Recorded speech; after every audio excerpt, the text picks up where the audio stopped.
से मेरा इंतजार कर रहे हैं, इसके लिए आपका बहुत बहुत धन्यवाद। इस सभा में आपका स्वागत। श्री आनंद शर्मा जी, श्री कुलदीप पठानिया जी, श्रीमती आशा कुमारी जी, श्री नीरज नैयर जी, श्री यशवंत खन्ना जी, श्री करतार सिंह ठाकुर जी, श्री विजात कंवर जी, श्री अश्विनी ठाकुर जी, श्री भजन सिंह जी, श्री कमल ठाकुर जी और मंच पे विराजमान सभी नेतागण, सभी पदाधिकारीगण, आप सबका भी इस सभा में स्वागत। एक बार मेरे साथ कहिए, माँ दुर्गा की जय, माँ दुर्गा की धन्यवाद। लक्ष्मी नारायण भगवान की, भगवान भोलेनाथ जी की। यहाँ आकर बहुत खुशी हो रही है। मेरा दिल वैसे भी हिमाचल में ही रहता है, घर दिल्ली में है। चलिए, घर हिमाचल में भी है, लेकिन इस घर में दिल ज्यादा रहता है, यहाँ आने का बड़ा दिल करता है। तो जब भी मैं हिमाचल आती हूँ तो मुझे बहुत खुशी होती है। हाँ, देखिए, आपका प्रदेश बहुत सुंदर प्रदेश है, आपका हुनर भी बहुत है, आप शिक्षित भी हैं और हर तरह से आपके प्रदेश की ओर पूरा देश देखता है, क्योंकि यहाँ की जो सभ्यता है उसमें एक तरह से जो सादगी और जो ईमानदारी है वो शायद पूरे देश भर में सबसे ज्यादा है। और मैंने भी अपने अनुभव में ये देखा है कि आपके जो समाज की सभ्यता है, आपके रहन सहन के जो तरीके हैं वो बहुत सुंदर और शालीन हैं और इससे पूरे देश को सीखना चाहिए। जो भी नेता यहाँ आता है, खास तौर से चुनाव प्रचार के लिए, वो ये बात जरूर करता है कि ये देव भूमि है और वीरों की भूमि है, और ये सही बात है, एक गंभीर बात है जिसे समझना बहुत जरूरी है। ये एक कहने का तरीका नहीं होना चाहिए कि कोई भी आया कह दिया और चले गए। ये बात गहरी इसलिए है क्योंकि ये देव भूमि है और देवताओं की जो कृपा होती है वो हमेशा ईमानदारी पे होती है, ईमानदार लोगों पे होती है। जीवन सच्चाई से जियो, ईमानदारी से जियो, तभी भगवान की सारी कृपा आपके साथ, आपके ऊपर रहती है। तो आपकी ये जो भूमि है इसे देव भूमि कहते हैं क्योंकि यहाँ की एक परंपरा है, एक सभ्यता है, एक सुंदरता है जो दैविक है। वीर भूमि इसलिए कहते हैं क्योंकि आपने हमेशा अपने प्रदेश से सरहद पे अपने बेटों को भेजा हमारी धरती की रक्षा करने के लिए, हमारे देश की रक्षा करने के लिए। यहाँ के बहुत जवान शहीद हुए, उन्होंने जान दी अपने देश के लिए, और इसलिए आपकी धरती वीर भूमि कहलाई जाती है, जहां से सैकड़ों वीरों ने हमारे देश के लिए, उसकी अखंडता के लिए, उसकी रक्षा के लिए लड़ाई लड़ी। तो अगर आपके प्रदेश में ऐसी सरकार आए जो ईमानदार न हो, जो सच्ची न हो, जो आपके प्रति श्रद्धा न दिखाती हो, तो आप क्या कहेंगे?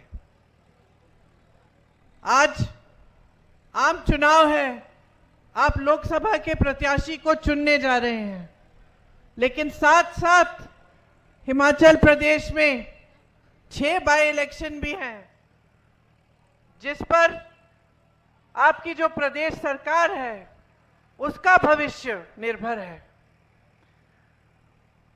तो दोनों लोकसभा और जो बाई इलेक्शन है उनके संदर्भ में मैं आपसे बात करना चाहती हूं, क्योंकि जब आपने अपने प्रदेश की सरकार चुनी तो आपने बदलाव के लिए, एक नई तरह की राजनीति के लिए अपना मत डाला। अपना समर्थन दिया। अब मोदी जी यहां आकर देवभूमि की बात करते हैं, देवताओं के नाम पर आपसे वोट मांगते हैं, लेकिन मोदी जी ने आपकी चुनी हुई सरकार का क्या किया? उन्होंने पूरी ताकत डाली, धन बल की ताकत, कि ये सरकार गिर जाए। सरकार आपने चुनी थी, सरकार लोकतंत्र के जरिए आपने चुनी थी, और मोदी जी ने पैसे दे देकर, भ्रष्टाचार सबके सामने करके हिमाचल प्रदेश की सरकार को गिराने की कोशिश की। क्या ये ईमानदारी की बात है? क्या आप इसको सच्ची राजनीति कह सकते हैं? क्या आप कह सकते हैं कि जो प्रधानमंत्री इस तरह की साजिश आपके प्रदेश की सरकार के खिलाफ करे, वो प्रधानमंत्री आपको सर्वोपरि समझते हैं? क्या आप कह सकते हैं कि उस प्रधानमंत्री जी के दिल में आपके लिए श्रद्धा है, अगर आपकी चुनी हुई सरकार के खिलाफ इस तरह की भ्रष्ट साजिश कर सकते हैं? तो ये समझना बहुत जरूरी है भाइयों और बहनों कि भाजपा के जितने नेता हैं, प्रधानमंत्री जी से शुरू होकर जो यहां के प्रत्याशी हैं उन तक जितने भी नेता हैं, उनका सिर्फ और सिर्फ एक मकसद है।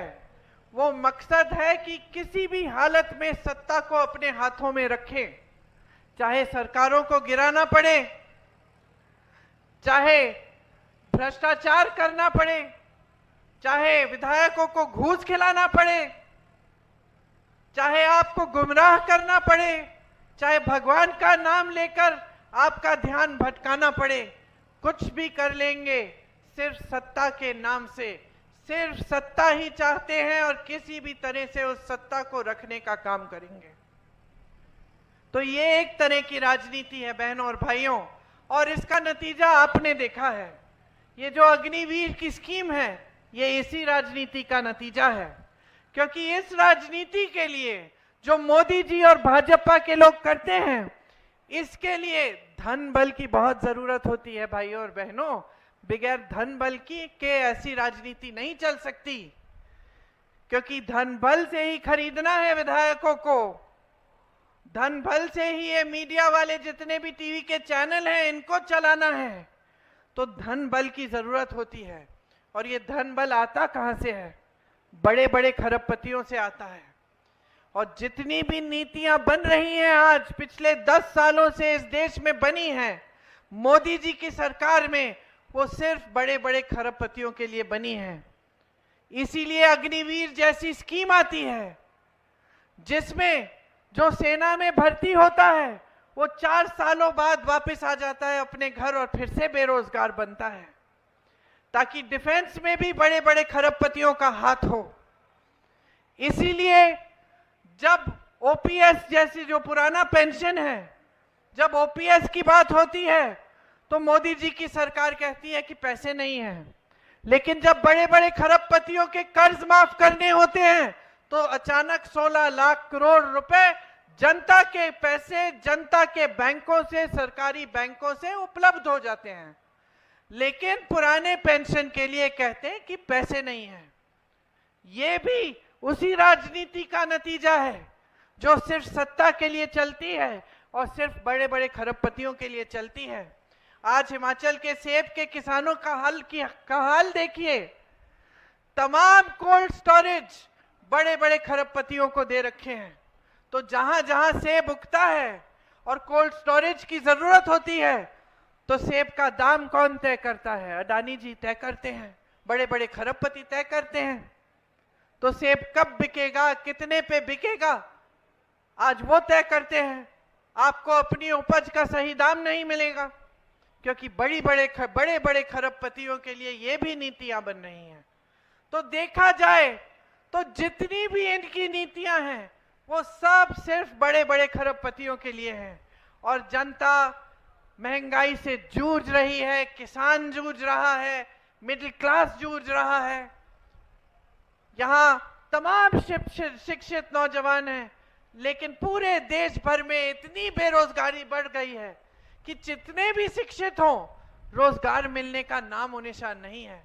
माता पिता चाहे जितने भी गरीब हों, जितने भी दूर दराज इलाके के हों, सब अपने बच्चों को आजकल शिक्षित करते हैं। सबसे पहला परिवार का मकसद यही होता है, बच्चा शिक्षित होगा, अच्छी नौकरी मिलेगी, अपने पैरों पे खड़ा हो जाएगा। लेकिन आज मोदी जी की देन है कि 10 सालों में जो बेरोजगारी बढ़ गई है वो 45 सालों में नहीं रही। 70 करोड़ नौजवान आज बेरोजगार हैं।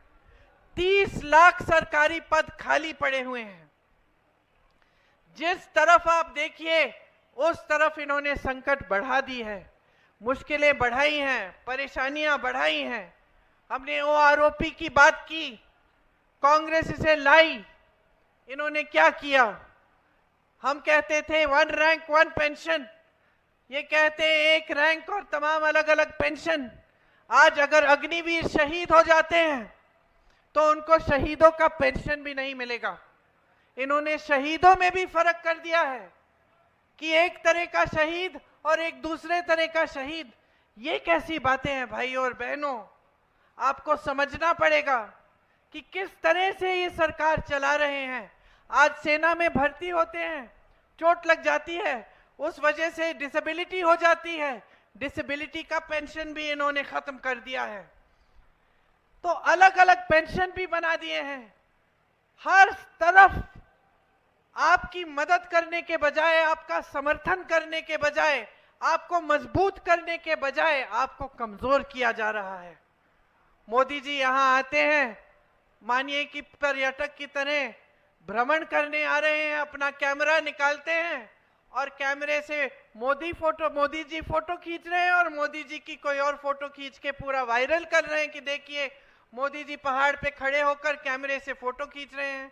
आपको मालूम है उन्होंने अपना पोस्ट डाला कैमरे से फोटो खींचते हुए, पीछे गाना क्या बज रहा था उन्हीं के पोस्ट में? किसने सुना?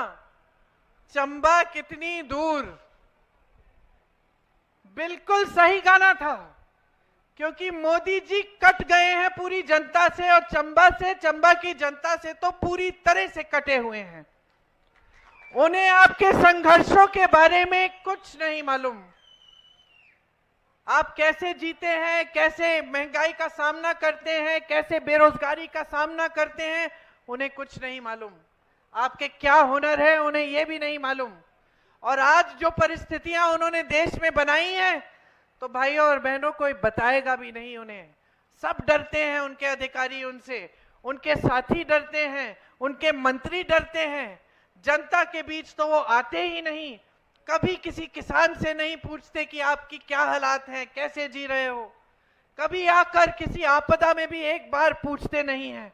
यहाँ कितनी बड़ी आपदा हुई, मोदी जी कहते हैं कि ये उनका परिवार है, हिमाचल उनका दूसरा घर है। आए क्या आपदा के समय? एक बार आपको मुंह नहीं दिखाया। आपदा के समय आने की बात छोड़िए, एक पैसा राशि, एक पैसा नहीं भेजा इन्होंने केंद्र से। इतनी भी राशि नहीं भेजी कि जहां जहां आपदा हुई थी वहां मदद हो जाए। हमारी सरकार ने जितनी स्कीमें आपके लिए बनाई थी वो लगभग उस समय हमें रोकनी पड़ी, क्योंकि सरकार के सारे पैसे, सारी संपत्ति हमने आपकी जो आपदा में जो मुश्किलें हुई उनको आपको सहूलियत पहुंचाने के लिए, आपको राहत देने के लिए डाली। आपने खुद देखा कि सरकार के एक एक मंत्री, मुख्यमंत्री जी और सारे मंत्री नीचे आ गए, जमीन पे आए। कोई कहीं पे मदद कर रहा था, कुछ लोग फंसे हुए थे तो कोई किसी के घर जाकर देख रहा था कि नुकसान को कैसे हम कैसे राहत पहुंचा पाएं। जहां जहां दुख था वो पहुंचे। और मैं ये नहीं कह रही हूं भाई और बहनों कि ये कोई बड़ी बात है, यही नेताओं का कर्तव्य होता है। आपदा के समय अगर आपके पास आए तो यही कर्तव्य होता है। यही हमारी कांग्रेस पार्टी की बहुत पुरानी परंपरा है। पंडित नेहरू जी, जिनकी आज पुण्यतिथि है, जो इसी मैदान पे जो आए थे अपने जमाने में, इंदिरा जी, उन्होंने हमको क्या सिखाया? उन्होंने यही सिखाया कि नेता जनता का सेवक होता है, सेवा हमारा कर्तव्य है। आपदा के समय आपके पास आना है, आपकी मदद करनी है किसी भी तरह से, जितनी भी